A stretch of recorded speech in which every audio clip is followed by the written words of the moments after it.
Օրեր առաջ Հայաստանի ազգային ժողովի նախագահ Ալեն Սիմոնյանը իր բրիֆինգներից մեկում ասաց հետևյալը, որ մենք, այսինքն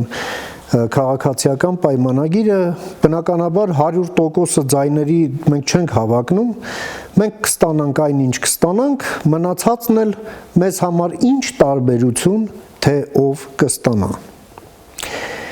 Ուզում եմ մի քանի բան ասել, թե ինչ տարբերություն։ Դրա մասին արդեն արտաքին հետախուզության ծառայությունն իր հաղորդագրությամբ ասաց, թե ովքեր եւ ինչ են ուզում եւ ինչ կլինի, եթե նրանք հաջողեն։ Հավելեմ, որ երբ քաղաքական մեծամասնությունը խոսում է երկրի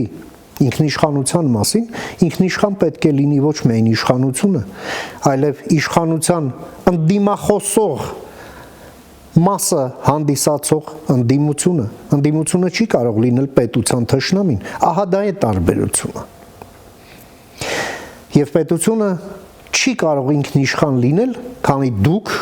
հարգելի քաղաքական մեծամասնություն հանդուրժում եք կամ պատրաստվում եք հանդուրժել այդպիսի այսպես կոչված քաղաքական ուժերի, ասելով, որ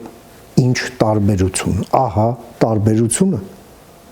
Համաձայն ես, միացիր մեզ, միացիր ընդդիմափոխությանը։